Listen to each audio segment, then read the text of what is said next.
ছেলে মানুষ কাকে বলে জানেন? যে তার নিজের কলিজা ছেঁড়া কষ্ট ভাতের লকমার সাথে প্রতিনিয়ত গিলে খায়, তাকে ছেলে মানুষ বলে।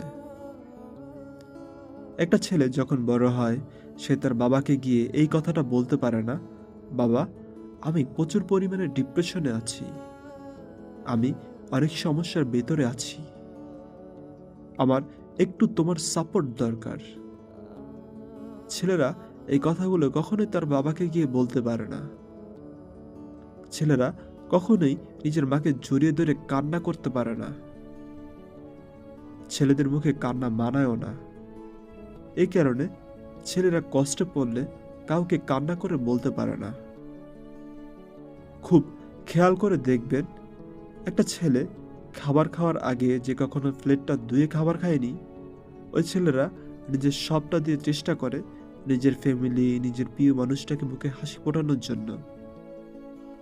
অনেক ছেলে দেশে পরিশ্রম করে, অনেক ছেলে প্রবাসে। দিন শেষে ছেলেদের মুখে হাসি ফোটানোর জন্য কাউকে পাওয়া যায় না। আমি মনে করি পৃথিবীতে ছেলেরা হচ্ছে সব থেকে বড় অভিনেতা। কারণ ছেলেরা নিজেদের বুকে হাজারো লক্ষ কষ্ট চেপে রেখেও মুখে হাসি নিয়ে চলে।